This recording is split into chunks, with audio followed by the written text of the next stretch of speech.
wabarakatuh. Kami dari kelompok 14 akan menjelaskan materi mengenai monopoli. Saya sebagai presentator pertama akan menjelaskan mengenai pengertian monopoli. Pengertian pasar monopoli adalah suatu bentuk pasar yang hanya memiliki satu penjual saja atau produsen dengan banyak pembeli. Sedangkan orang yang melakukan monopoli tersebut dalam suatu pasar disebut dengan monopolis. Mengapa demikian? Karena hanya ada satu penjual di pasar monopolis yang bertindak sebagai penentu harga atau price maker. Kemudian yang selanjutnya yaitu faktor-faktor yang menimbulkan pasar monopoli. Di sini ada 5. Yang pertama yaitu sumber daya yang unik, yang kedua skala ekonomis, yang ketiga monopoli karena pengeluaran pemerintah, yang keempat hak paten dan hak cipta, dan yang terakhir yaitu hak usaha eksklusif. Yang pertama mengenai sumber daya yang unik. Mengapa demikian? Karena di dalam pasar monopoli memiliki sumber daya yang unik dan tidak dimiliki oleh orang lain atau perusahaan lain. Kemudian yaitu yang kedua skala ekonomis. Mengapa demikian? Karena dalam perusahaan monopoli pada umumnya dapat dinikmati skala ekonomisnya hingga ke tingkat produksi yang lebih tinggi. Kemudian yang ketiga yaitu monopoli karena pengaturan pemerintah. Mengapa demikian? Karena monopoli berwujud dan berkembang melalui undang-undang yang ditetapkan oleh pemerintah, sehingga pemerintah memberi hak monopoli kepada perusahaan tersebut. Yang keempat yaitu hak paten atau hak cipta.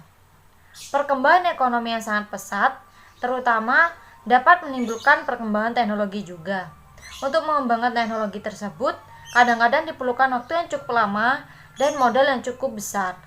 Oleh sebab itu, kegiatan dan pengeluaran untuk mengembangkan suatu teknologi tidak akan dilakukan perusahaan apabila hasil jeripaya mereka dijiplak atau dicontoh oleh perusahaan lain.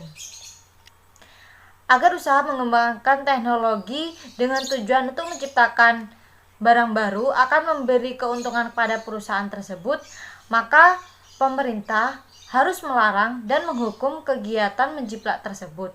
Hal ini yang disebut dengan hak paten. Kemudian hak cipta sendiri merupakan bentuk lain dari hak paten, yaitu merupakan suatu jaminan hukum untuk menghindari penjiplakan.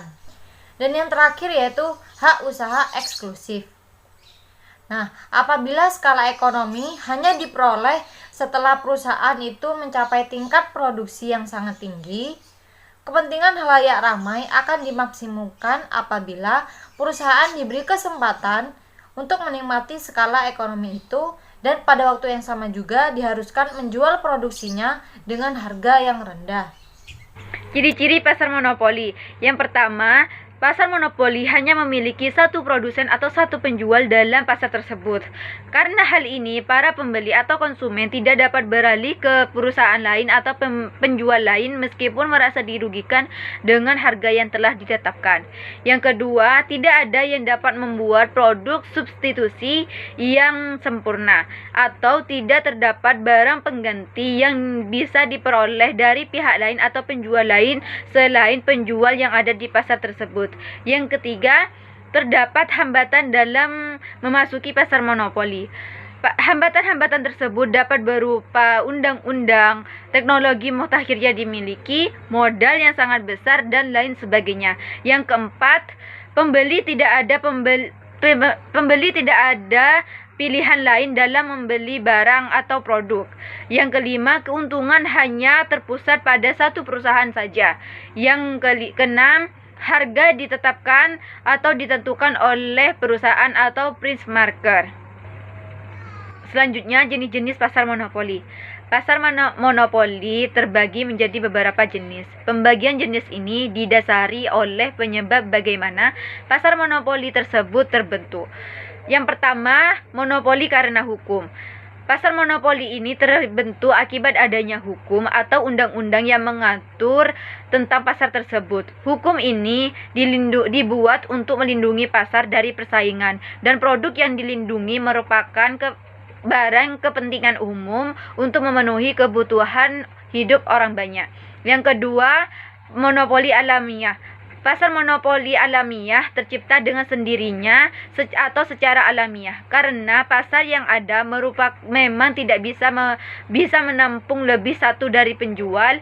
Biasanya terjadi karena satu penjual sudah mampu untuk memenuhi kebutuhan konsumen yang ada. Bisa juga disebabkan oleh faktor alam. Yang ketiga, monopoli masyarakat. Pasar monopoli masyarakat tercipta karena produk tersebut memang dipercaya oleh mayoritas bahkan seluruh konsumen untuk memenuhi kebutuhannya. Sehingga jika satu produsen sudah mendapatkan kepercayaan masyarakat, maka masyarakat tersebut akan terus memilih produk tersebut dan sulit untuk berpindah ke produk yang lain. Yang keempat, monopoli karena lisensi. Pasar monopoli ini terbentuk karena salah satu penjual membuat lisensi kepada produknya dengan hak cipta, hak kekayaan intelektual, hak paten, atau lisensi lainnya. Dengan memiliki lisensi ini, maka akan sulit bagi penjual lain yang ingin menjual produk yang serupa. Oke, selanjutnya saya akan menjelaskan mengenai kelebihan dan kekurangan pasar monopoli. Kelebihan pasar monopoli, yakni ada 4. Yang pertama yaitu sifat barang yang tidak memiliki barang substitusi dekat membuat perusahaan monopolistik tidak perlu menggelontorkan banyak uang untuk melakukan promosi dan iklan agar pembeli dapat membedakan produknya. Yang kedua yaitu pada monopoli secara alamiah, tambahan penjual justru akan membuat produksi tidak dapat mencapai skala ekonomi. Sehingga monopoli justru akan meningkatkan efisiensi dalam berproduksi. Yang ketiga yaitu dengan monopoli, pemerintah dapat menjaga sumber daya alam yang penting bagi masyarakat. Dan yang terakhir yaitu yang keempat, untuk melindungi hak kekayaan individu sehingga semakin mendorong dilakukannya inovasi. Sedangkan untuk kekurangan dari pasar monopoli yaitu ada 3. Yang pertama yaitu karena produsen dapat menetapkan harga dengan mengurangi atau meningkatkan jumlah produksi. Dimungkinkan produksi tidak dilakukan secara optimum dan efisien. Yang kedua yaitu pembeli tidak dapat berpindah ke penjual lain meskipun harga yang ditetapkan dirasa mahal. Dan yang terakhir yaitu yang ketiga, keuntungan terpusat di produsen karena konsumen tidak memiliki pilihan selain membeli dari produsen tersebut untuk memenuhi kebutuhannya. Oke, selanjutnya tentang diskriminasi harga dalam pasar monopoli. Untuk memaksimumkan keuntungan pasar monopoli, maka dapat menggunakan diskriminasi harga. Dalam hal ini, langkah pertama yang dilakukan adalah menentukan harga tiap-tiap unit barang berdasarkan biaya produksi dan sifat permintaan di setiap pasar luar negeri maupun di dalam negeri. 1. Syarat-syarat diskriminasi harga. Adapun syarat-syarat menggunakan diskriminasi harga sebagai berikut. Yang A, barang tidak dapat dipisahkan dari pasar yang satu ke pasar yang lain. B, sifat barang dan jasa memungkinkan untuk melakukan diskriminasi harga. C, sifat permintaan dan elastisitas permintaan di masing-masing pasar haruslah sangat berbeda. D. Kebijakan diskriminasi harga tidak memerlukan biaya yang melebihi tambahan keuntungan yang diperoleh tersebut. E. Produsen dapat mengeksploiter beberapa sikap tidak rasional konsumen. 2.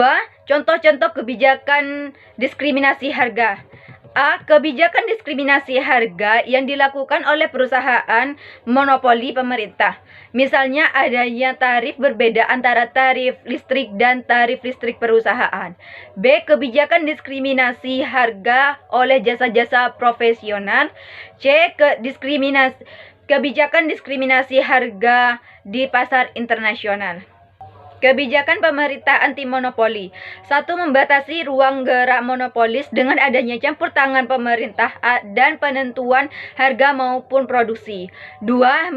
Melakukan regulasi ekonomi terhadap monopoli bila kemunculannya tidak dapat dihindari lagi. 3. Kebijakan antitrust yang berupaya mencegah monopolisasi atau penyalahgunaan anti kompetitif dengan mendirikan perusahaan tandingan yang mampu menyaingi monopolis.